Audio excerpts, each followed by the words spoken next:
We're back here on Because. I'd like to welcome Dan Artman, District 211 Foundation Chair. Dan, welcome to Because. Thanks for making time to come in this morning. Thank you for having me. I appreciate it. Yeah, why don't we start out by tell us a little bit about District 211 Foundation, what you guys are all about, your mission, and that type of thing. Sure. The District 211 Foundation is, one thing I have to clarify is oftentimes we think we're part of District 211. Sure. We work in coordination in conjunction with District 211, and some adjunct members onto the board are, for instance, the superintendent of the school district is on the board, as is school board members. But what we do is we raise funds to provide educational enrichment and enhancement to teachers, students, and District 211 employees that are out for activities or things that they need that are outside of the regular budgetary process. Okay. So if a teacher comes to us and says, I need bookshelves for my room, we say that's really a school district funding Sure.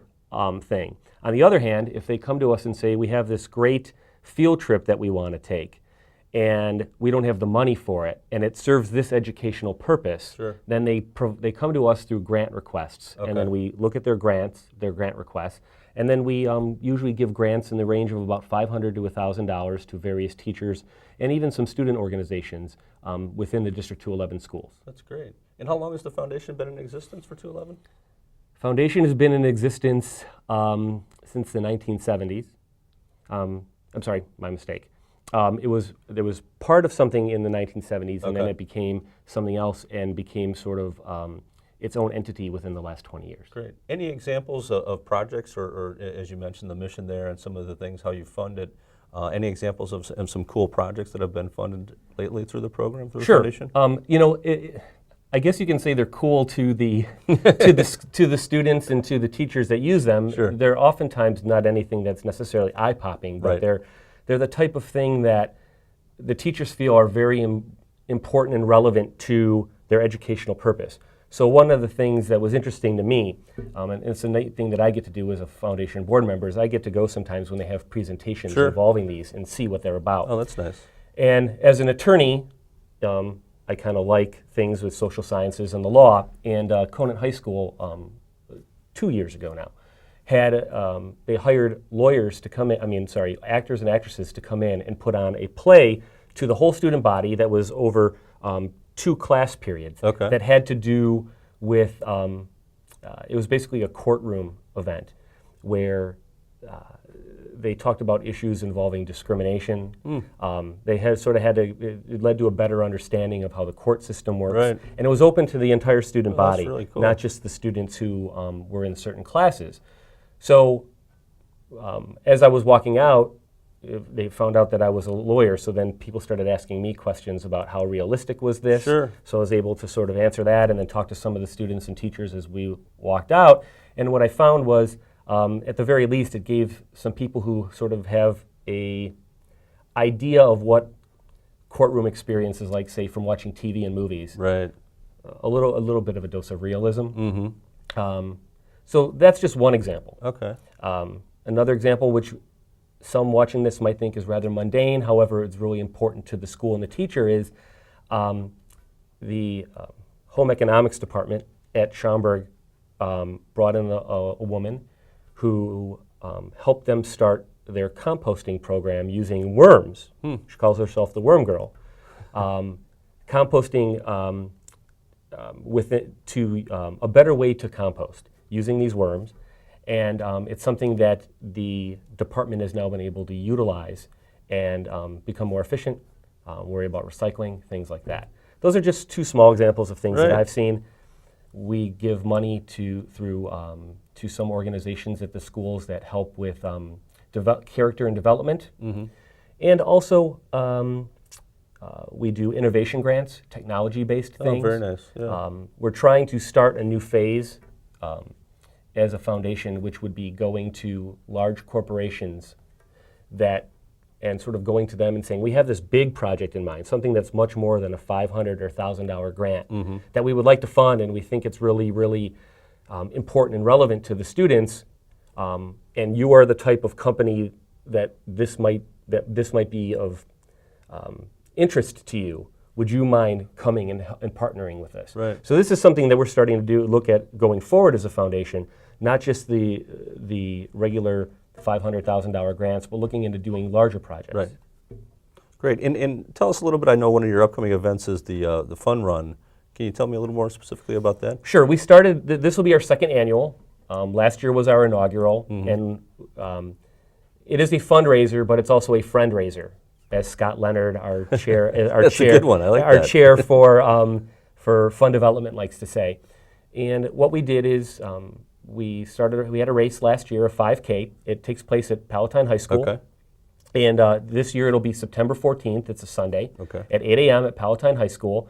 And the point is to get runners and non-runners and people who have kids in District 211 who are interested in getting out there and exercising, and to help support the foundation.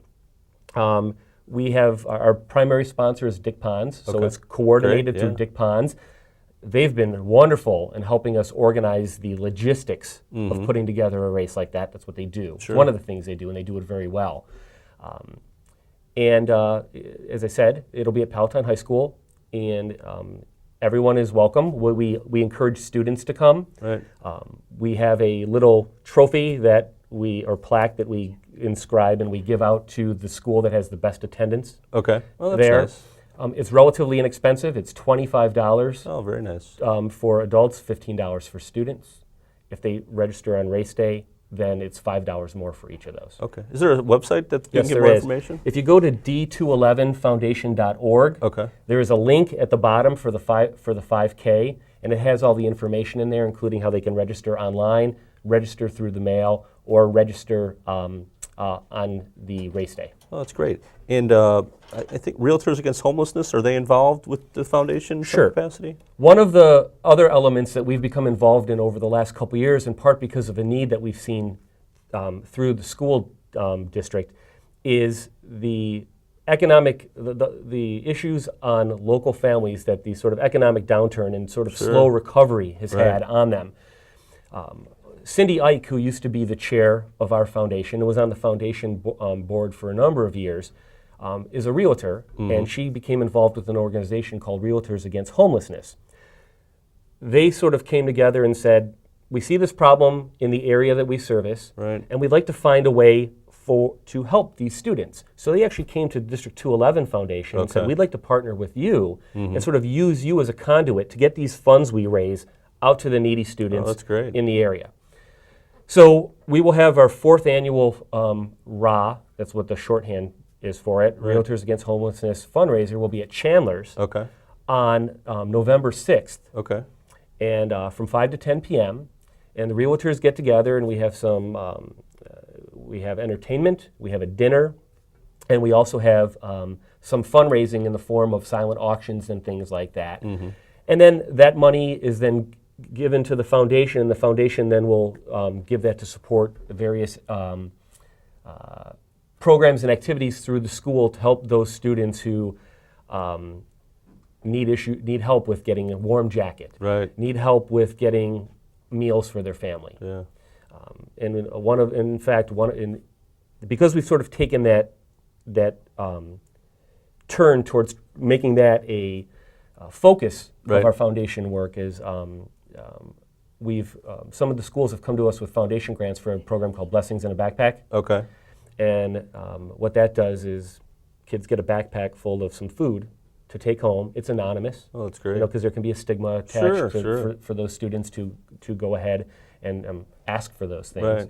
So some of the schools have come to us with programs for Blessing in a Backpack, and we've started to look at those as areas to fund grants as well. Right. Well, that's great. I mean, an organization that felt it worthwhile to choose your organization to act as the conduit. I think that says a lot about the District 211 Foundation and what a great community partner you are. And you're very fortunate to get someone else to come along and help your organization and succeed with a unique event. And again, the fun run being a unique event as well, I'm sure it'll be quite successful. Hopefully it will. Last year we had some bad weather. It stormed, but we still had a fairly decent turnout, all things considered. We've gotten a lot of support from the school district. The folks at Palatine High School put in a lot of time that's and great. effort to set it up. Athletic Director Kirby from Schaumburg High Right. School brought the cross-country team last year, and they served as volunteers. Oh, that's great. So we've really tried to make it a community event, so these students and parents understand that what we're trying to do is to help and support and enrich the educational lives of the students of 211. All right, that's great. Well, Dan, I appreciate you coming in this morning and taking time, stopping by BCUZ, and good luck with your event. I'm sure it's going to go great. Thank you very much. Thank you for your time. I appreciate it. Thanks.